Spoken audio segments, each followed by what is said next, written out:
Great, thanks, Jim, and welcome to everybody out there, including those of you joining us by webcast. My name is Jillian Jevack, and I will be your presenter for this session entitled As Good As I Get, Self-Review of Online Teaching. My colleague, Barbara Fry's name is on the PowerPoint because we originally gave this presentation at last year's QM conference, and we were invited to present it again at this year's conference and have it webcast. So unfortunately, Barbara couldn't be here this year, so it's just me presenting. And also, I just joined Quality Matters this year, so when we gave this presentation last year, I was actually with the University of Akron. So some of the experiences and things I'll talk about in the presentation were actually when I was still working at the University of Akron. Now I'm currently with Quality Matters as instructional designer.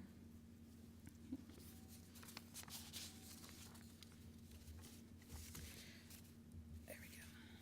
All right, so our objectives for today's session revolve around identifying challenges and benefits of reviewing online teaching, looking at the key components of a review guide that you can use for online teaching, and discussing how to develop a process that emphasizes the positive. We always want to focus on the positive when it comes to QM in terms of course design, as well as what could be improved.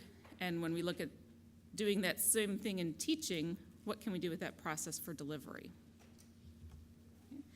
Our agenda is designed to meet those objectives. And the review of the literature that I'm going to go through just very briefly will focus on the challenges and benefits. And then after laying that groundwork of what we found in the research literature about challenges and benefits, we're going to have the opportunity to do a mock review using the self-review guide, so I'll pass that out. I have some copies. It's also available online from where you can download presentations. So if you have the ability to check that out digitally and you want to do that, I think we might not have enough copies for everybody because I figure some will use digital, some will prefer a paper copy. I think we can make that work, and then Jim will be letting the folks at home know how they could get to that as well. And then finally, we'll talk about some of the strengths and improvements of that guide, what we did, what Barbara and I did with the faculty at our institutions in terms of the guide, and some recommendations that we discussed for initiating an effective review of teaching. All right, so some of the challenges and benefits. Well, first of all, when we started looking at the literature, we quickly came to realize that there are many different types of review, and it's important to think about the different types of review whenever you're talking about challenges and benefits, because of course that could differ depending on the type. So the 4 different types of review that we found were student review, student evaluation at the end of the course, administrative reviews, administrators reviewing online teaching, peer review, and then self-review. And self-review is pulled out of this graphic here because that's what we focused our presentation on, so that's why it's separated out there.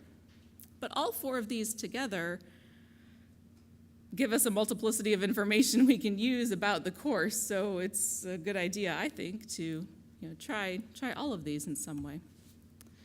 But the challenges, when you're looking to review online teaching, so we know, many of us know, if you're familiar with QM, QM looks at design and not delivery. So what we're talking about here in this presentation is try to look more at the delivery side of things.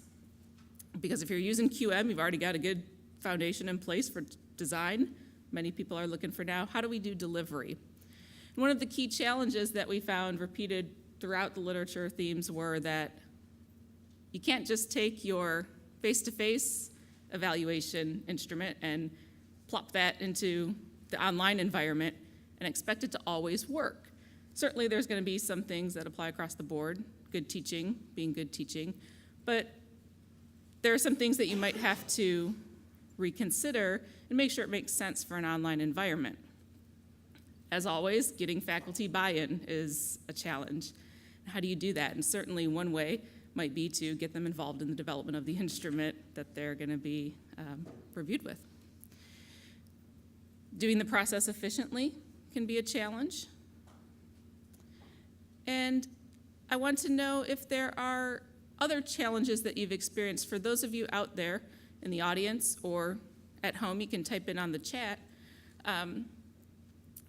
If you're doing a review process of delivery at your institution? What other challenges have you encountered? Or maybe you're not doing a review process and that's why you're here to learn more. I understand if that's the case. Yeah. Okay, time. Yeah, time was one of the comments here in the audience. Time, always a challenge barrier. Okay. Jim's shaking his head, so I'm going to move on here. Maybe we'll think of some more. Maybe we'll have some benefits as well. So with all those challenges, there are still benefits of doing this that make it worth the while. First and foremost, quality for our students, something we all want. If you're using Quality Matters, again, you're already in that mindset. Support for faculty professional development is a benefit as well.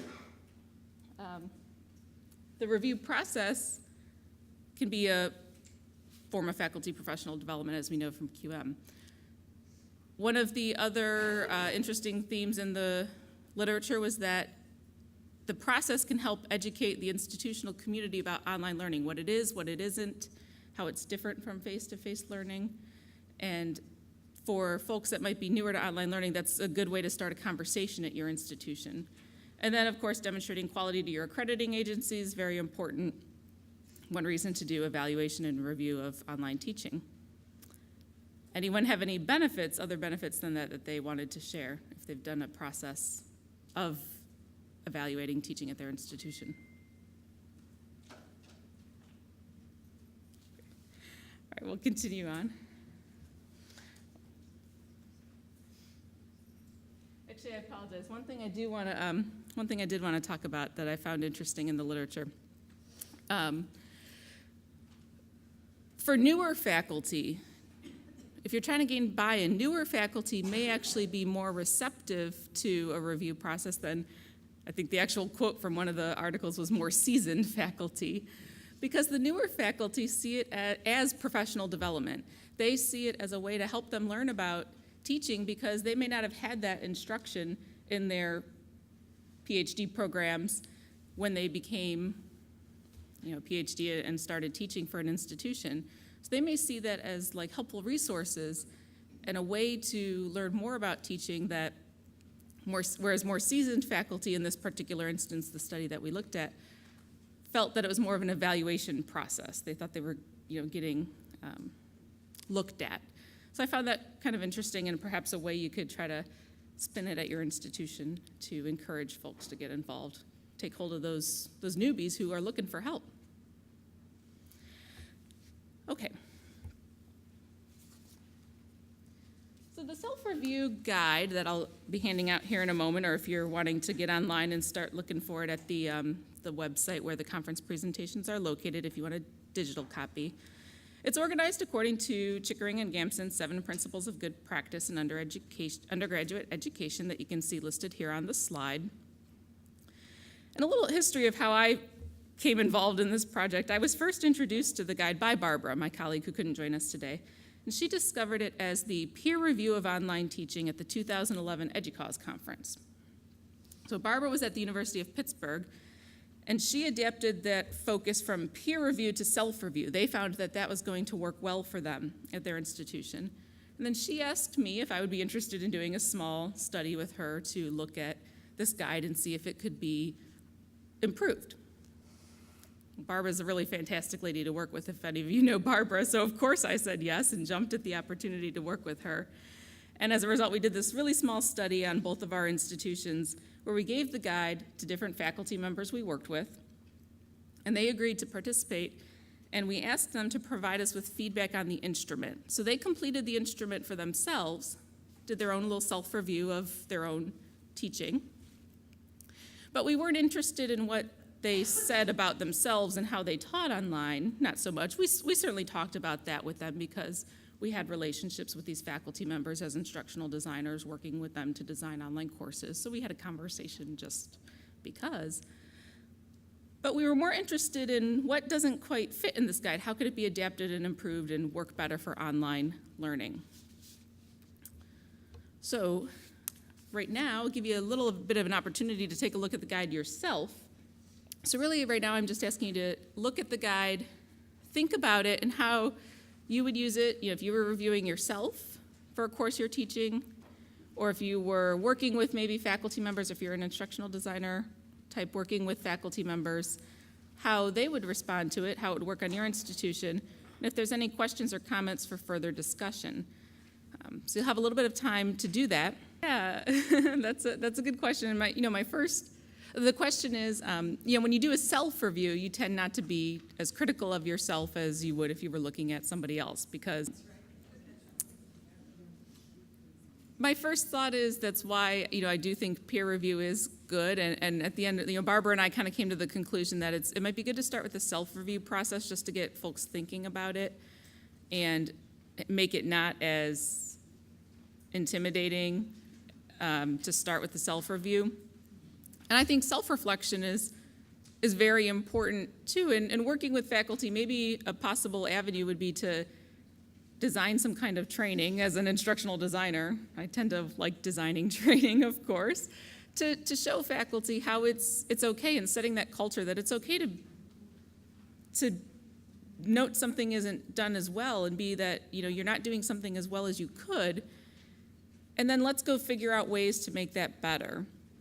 So for an example, I know myself, classroom management, if I'm doing a training and I have a group of faculty, I'm delivering the course, we're working together, everybody's talking because they're doing group work. I know one of the things I struggle with is bringing everybody back together and getting the attention and starting back up with the PowerPoint, managing those transitions effectively.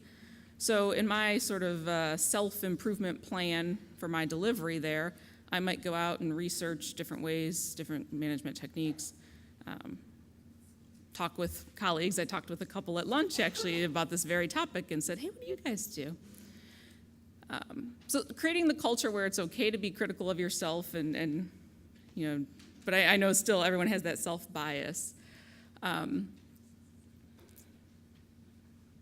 to think of other ideas besides going to a peer review, or using the self-review component as part of a peer review, going back to that pie chart where we're using all 4 types of review. So not only do we have our self-review in there, but we've also got a peer review that maybe balances out our positive self-review with a little bit of more realistic, less rose-colored glasses take on things.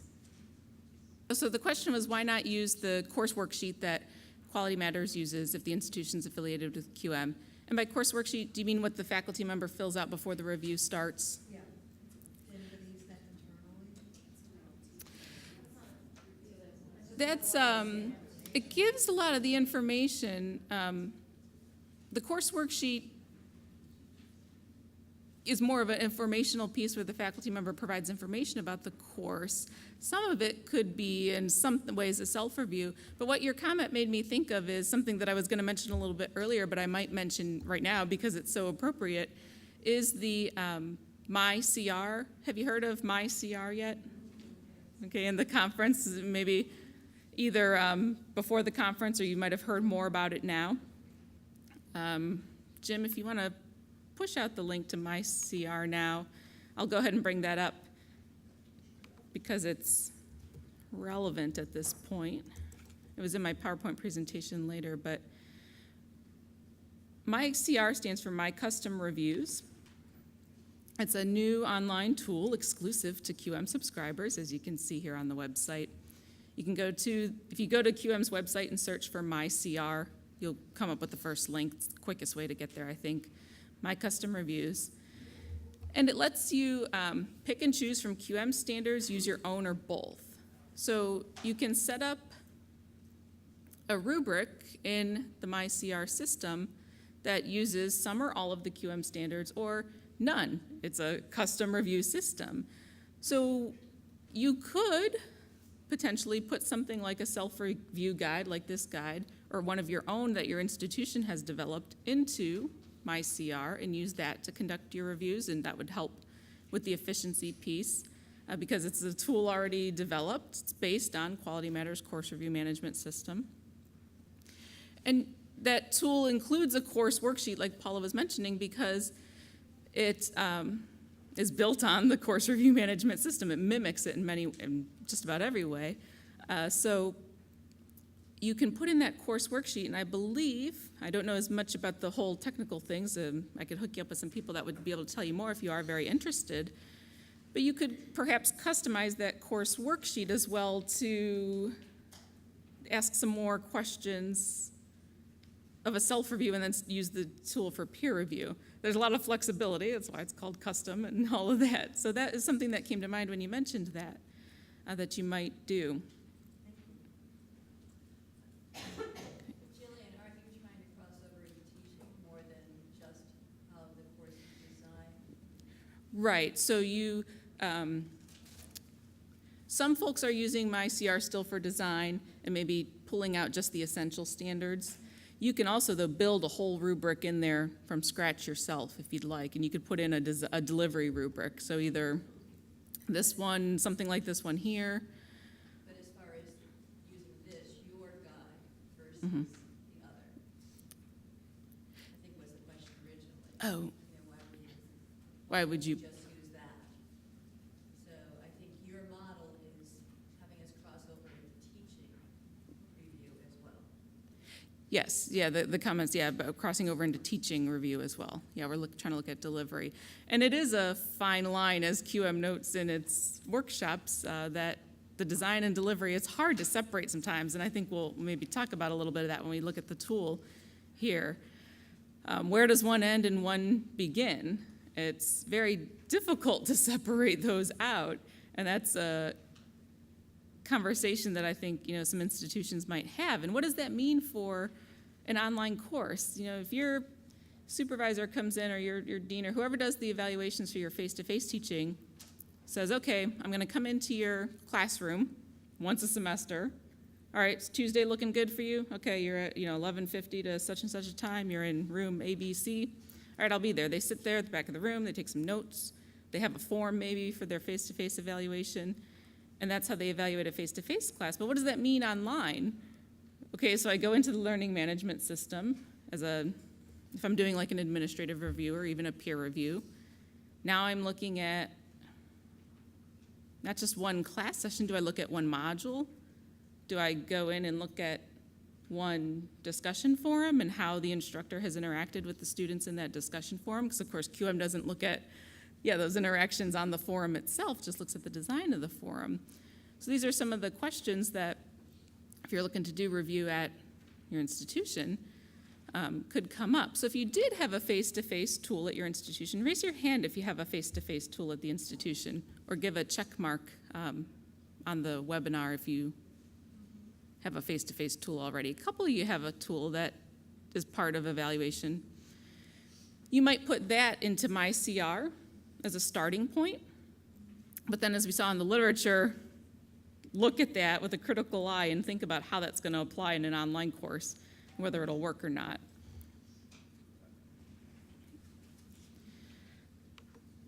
Okay, so by now I think you've hopefully had a little bit of time to look at the guide while I've been blabbering on up here. And before I ask you, for your thoughts on the guide or suggestions for improvement, I'll tell you a little bit about what our faculty said, because I found it pretty interesting. And we didn't get a lot of volunteers or participants. It was a very, very small study. I talked to 2 faculty at my institution. I can't remember how many Barbara talked about with, but they came up with some interesting questions that we had good conversations about. So overall, one of the suggestions was to add a section for challenges and resources. So the guide not only has the descriptors and the principles and then examples of evidence to look for, but on the right-hand side it has evidence found, strengths, and areas for improvement. So my faculty suggested that if there were a section where they could list challenges or reasons why they haven't already gone ahead and improved the course in that fashion, that would be helpful because it would start a plan. So not only are we identifying some of the challenges I face, what resources can I go get in order to do this and be better at this and overcome that challenge so that I can indeed improve? Because maybe there's an institutional barrier there or some other kind of barrier that's preventing them from meeting that goal. And then under Principle 1, they were looking for a definition of regular basis and timely manner. So this was something very interesting to me because, as many of you know, QM doesn't define this in its design standards. It says the faculty member needs to communicate to the students what the turnaround time will be for things like email or assignments. But I don't know about you, but I get a lot of faculty that ask, well, what is a reasonable time? And in some cases, your institution may define it. Raise your hand or chime in on the chat if does your institution say something like you must respond to student emails within 24 hours or 48 hours? Okay. That's a perfect comment. I'll repeat for the team because it's a good, or for the folks at home, it's a good segue for the question that my faculty raised. So the comment from the audience was that if you're available on IM, like instant message through your learning management system, students can get instant feedback from you. If they do have a question, they can contact you. You might hold office hours through that IM on maybe like a Sunday night at 7 o'clock when you know something's due. You know students will come in and get a question. So maybe they know you're available for that hour on the weekend, and then otherwise they know you're not available. So you're giving them the opportunity to contact you, but within a sort of defined parameters and time frame. One of the questions that my faculty asked when they were looking at this principle of Standard 1 that talked about holding regular office hours, they said, well, do we need to hold regular office hours if we're already available to students? You know, they said, I got my smartphone. If the student emails me or texts me, I reply back like right away, just almost 24/7. I worked with some very, dedicated faculty. They were always online, and they said, so do I have to also hold regular office hours? I said, that's a good question. I haven't thought about that before. And I said, well, I think it might be good for students to know that you are there at that certain point in time, just like our participant in the audience said here. I'm online at 7 o'clock, so I know I can go talk to my faculty member at that time.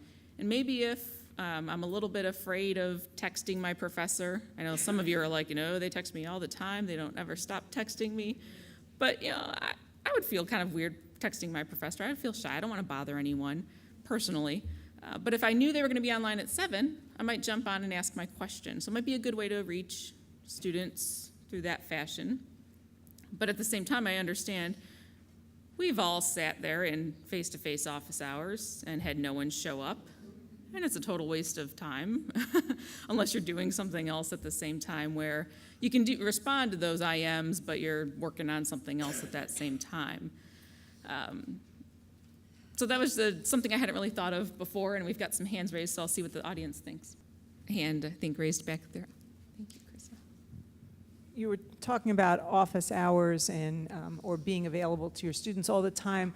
All of our courses, we use Blackboard, all of our courses have a general questions for the instructor discussion board forum, and you can subscribe to that on Blackboard. I don't know if the other learning management systems have something similar, and that means you'll get an email if somebody posts there. So that way you don't have to constantly be checking your course, and if a student has a question an hour after you were in the course and you weren't planning to get back in that course for another 2 days, you'll get an email, you'll see that there's a question, you can quickly answer it. And this way also the other students see the same questions, so rather than answering 6 IM questions that are the same, they can all see the answer together. So when we do that instead, we don't have set office hours because we have students all over the world. They all have different times. So when the few instructors that tried to have a set time, nobody came to it. Mm-hmm.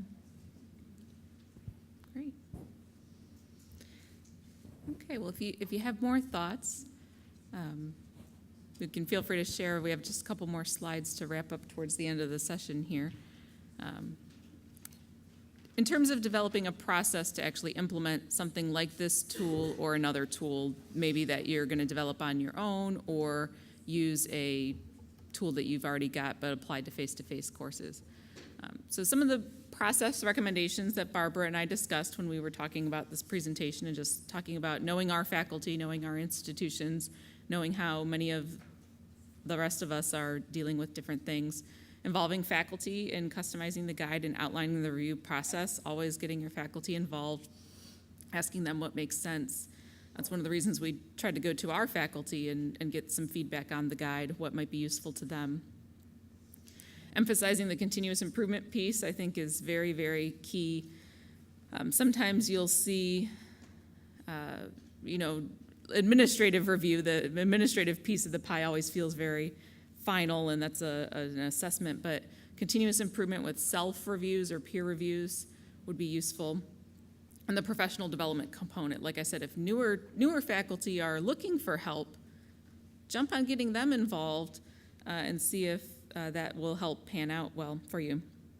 Aligning the self-review process with the end of course reviews. Thought about this in terms of, okay, we all know our students evaluate courses at the end of the semester, but maybe we build in the self-review as well, reflection on your teaching. Every session I do, I always think about what I could do better, what I might do differently. So having that self-reflection, we use that technique with our students all the time, right? Why not use it with ourselves as faculty? And not only have the student evaluations be part of a portfolio, but a self-evaluation as well. And then maybe after you've got some testing and feedback on that tool, start using it for peer reviews, especially if folks are gun-shy about having others look into their course. You might start with that self-review process and then lead up to peer review. And that's where MyCR could potentially come in terms of being set up already based on the course review management system from QM, that it would enable more of a peer review type of thing. And then, of course, any recommendations from you, if any of you have done this, or as you might be here to learn since you're here. Go ahead. Yeah, we have one comment here. Hi, I haven't done this before, but you had said that you set this up as kind of a precursor to doing a self-review, a peer review through the QM process. I think it would be interesting to add with every principal what QM standard is related, so that it builds that self-confidence. Oh, look, okay, not only am I doing these principles, but here's specifically how it's related. So now when I go in to do the review, I already know what standards I'm hitting and where I need to improve within those standards. Mm-hmm. Actually, I'm going to jump ahead because I think someone else has actually already done that. And sadly, they're at this time slot. So if you're here, you're not able to actually see this presentation that's listed on the screen here. But I highly encourage you to talk with them because that sounds to me like what they're doing. 7 principles and 8 standards, alignment toward quality instruction. I wanted to give a shout out to these presentations because as I was preparing my own presentation again for this year's conference and looking at our slate of presentations, I saw this one and I said, similar topic, might be interesting. It's at the same time, but I want to mention it. So Catherine Hitchcock and Michelle France, if you see them around and you're really interested in this topic as our participant in the audience here was, you might catch them. There's a couple posters as well, I believe, out there, Evaluating Instructor Delivery, a system based on QM principles, Stacy Bybee and Kate Bowersack, so talking again about evaluating the delivery piece. And then Tina Cruz and Kelly Wilkinson, QM Standards and Principles of Good Teaching, so the Chickering and Gamson connection there. So I wanted to highlight some of these presentations. And that was a great segue. It's like you guys just it's like I planted you in the audience, and I really did not. It couldn't work out better. You're really helping me out. It's fantastic.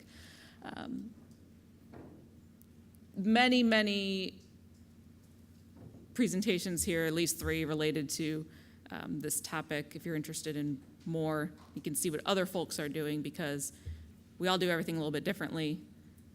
But it's all related to QM, Chickering and Gamson, things we all know about and have used before and are now adapting for online delivery.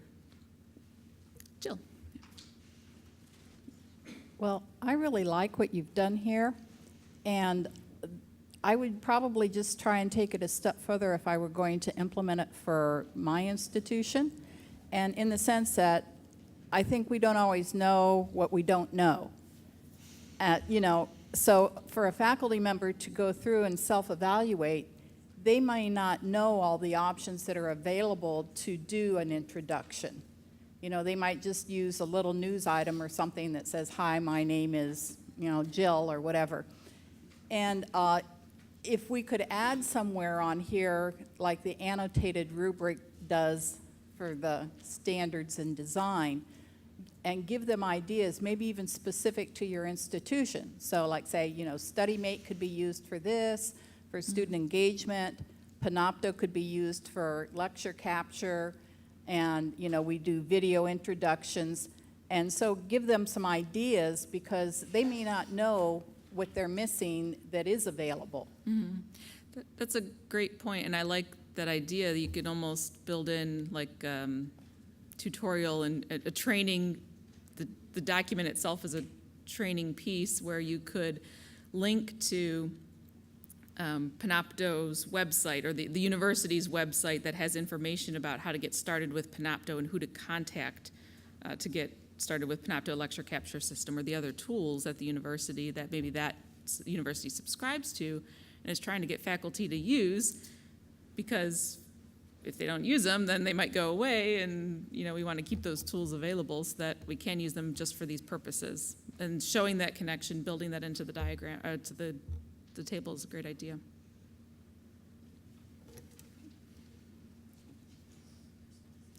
I think that was about it for that, and that was segued right into the related presentation. So the last slide I have is just for questions or final comments or thoughts that you would like to share.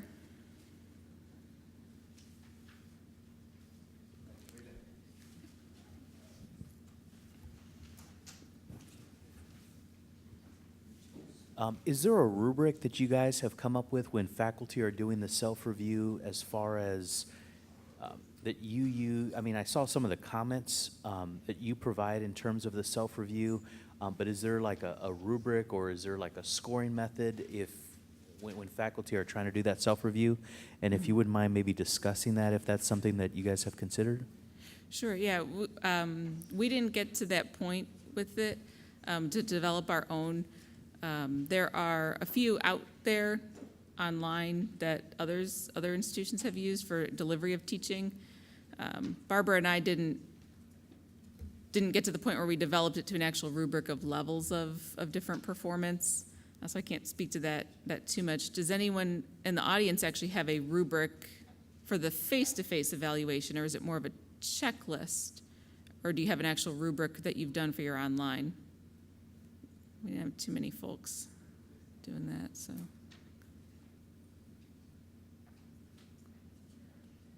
So that would be a very logical next step, though, to start to maybe do levels of performance to work towards achieving a high level of performance. QM does met, revise, meets expectations, or does not meet expectations, but you could certainly do like a 0, 1, 2, or 1, 2, 3 level for a delivery rubric.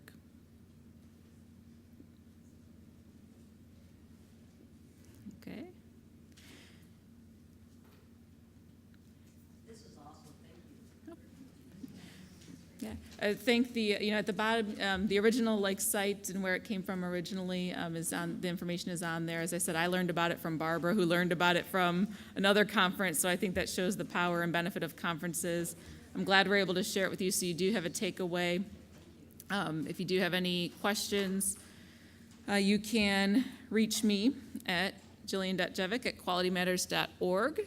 And I'll put the slides up on the site, which you now know how to find. It's conveniently located on the home screen there. And you're welcome to get in touch with me if you have any other questions. I'm happy to stick around. We're ending a little bit early, which is probably good because we're towards the end of the day. Oh, I'm sorry. Thank you.